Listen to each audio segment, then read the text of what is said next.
Hello and welcome to Culture Night TV. You're watching Culture Night TV on DCTV, Dublin Community Television, on UPC 802. I'm Noel McGuiness, and for the next 3 hours we're going to be coming to you live from the DCTV shopfront studio, and we're going to give you a flavour of Culture Night, and we're going to be talking to lots of people. We're going to have some events coming out from the streets, some pre-records in the course of the 3 hours, and we'll have different presenters on.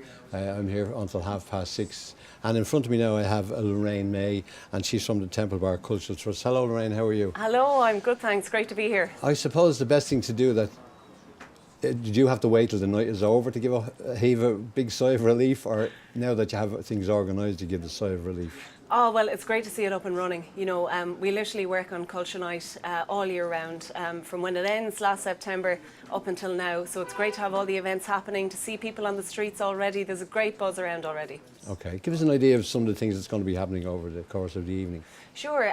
Well, Culture Night is the one night of the year where cultural organisations from museums, galleries, historic houses, churches, they all stay open until late for free, and there's special events happening in all of those. So we'll say for families on the night, so there'll be a lot of families around on Culture Night. There's free workshops happening in the Arca Cultural Centre for Children, there's storytelling workshops happening up in Fighting Words.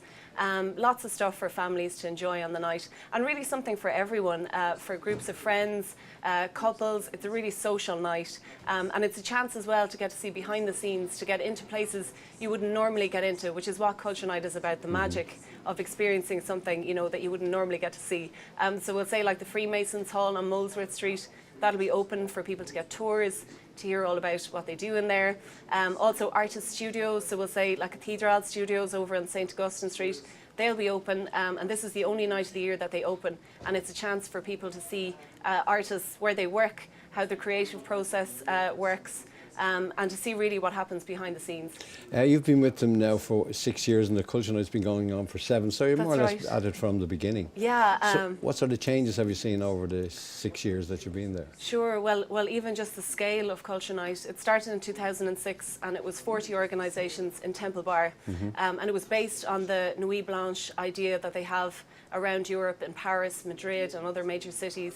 And from there it's grown to today, where we have 154 organisations in Dublin and 34 regions around Ireland, which is absolutely massive. You know, it's a huge national event now, with hundreds of venues open, and we're expecting 300,000 people tonight from all around the country to come out and experience some culture in their area. Can I ask you about Temple Bar itself, because I think it's important to point out that everything is just enhanced tonight, but these things are going on all year round, every year. Yeah, and that's a really important point of Culture Night as well. Obviously tonight they're all open and it's all there for people to see, but the important message from Culture Night is that if you don't get to go somewhere tonight, these venues are open year round, and in Temple Bar alone, 365 days a year there's something happening. So you know, come back another time if you don't get somewhere tonight and check it out. And another thing I'm inclined to say ad nauseum, I think, both on radio, and I'll say it again here now, is that a lot of things that happen as well, there's a little negative aspect of Temple Bar that is sort of put on the periphery, and people maybe never in here. That's one aspect. And the second aspect, this is a chance for all of people from Ireland, but particularly people in Dublin, to really get to know their city. Yeah, it's true. And I mean, with Temple Bar, you know, there's negative aspects to everything, I suppose, but there's just such a wealth of culture in Temple Bar, and you know, we would encourage people to come in tonight, you know, to have a look and see it at night with the fantastic atmosphere that's around. And we have Meeting House Square there in the middle of Temple Bar. We just recently put some giant umbrellas on it, so it means you won't get wet now at an event. And tonight there'll be an outdoor screening, and the IFI will be showing Far and Away, which is a film, some of it was shot here in Temple Bar.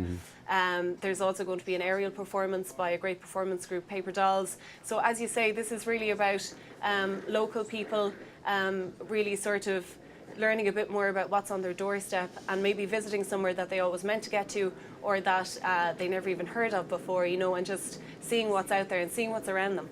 One of the outdoor events you mentioned was the drumming. Just to finish with That's that. right, that's right. Okay. That's actually happening up at South Frederick Street.